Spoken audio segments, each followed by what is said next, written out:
Good day everyone! Yes, kasama ko na ngayon si Daddy. 9 months kasi siyang nasa barko. At ngayon, nandito kami ulit sa barko. Actually, ito yung first time namin sumakay ng barko together. Dahil papunta kami ng Coron! Yes, Coron nga. Actually, ang saklap ng first time namin dahil bumagyo. Matagal na panahon din bago ko ulit nakasakay ng barko. Kaya sobra akong nanibago. At ito na nga, hindi ko na talaga kinaya. Nasang alon. Yung isa, knock-out na. Barko pa. O diba, no choice na tayo dahil wala namang aeroplano from Puerto to Coron. So ayun na nga, galing kaming front desk niyan dahil napa-upgrade kami ng accommodation. Hindi naman sa pag-iinarte pero hindi talaga namin kinaya ni Daddy. Dito talaga dapat ang tutulugan namin.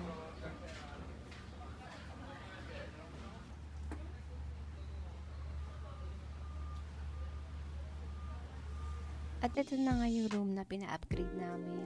Tuwang-tuwa kami ni Daddy dahil may aircon na at makakatulog pa kami ng maayos dahil dalawa lang kami. Pang-apatan talaga dapat yung nakuha namin. Buti na lang wala na nag-upgrade kaya solo namin ni Daddy ang kwarto.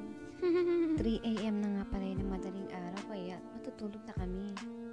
Ayan, umaga na at napakaganda ng tanawin dahil puro dagat ang makikita mo. 7 AM na nga pala ito ng umaga. Kailangan namin pumunta ng kantin dahil meron kaming free breakfast at lunch.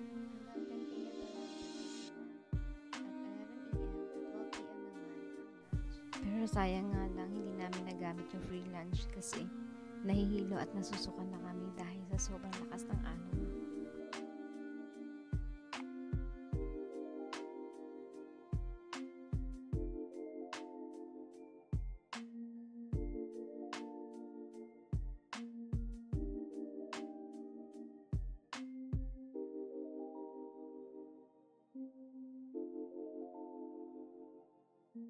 At ayun, after namin mag-breakfast, naisipan namin ni Daddy umikot-ikot at ito nga, napunta kami dito sa roof deck.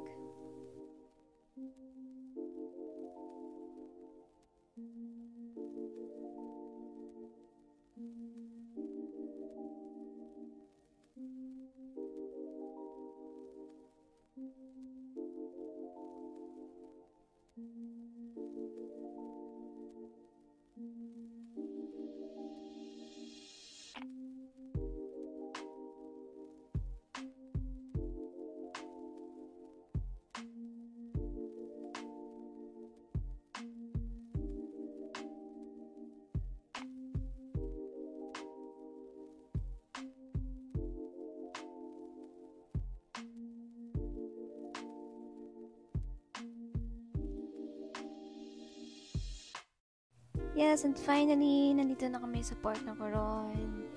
Buti na lang nakisama yung panahon at hindi umuulan ngayon dito. O siya, hanggang dito na lang. Dahil sa susunod, ipapakita ko sa inyo kung bakit kami nandito sa Coron.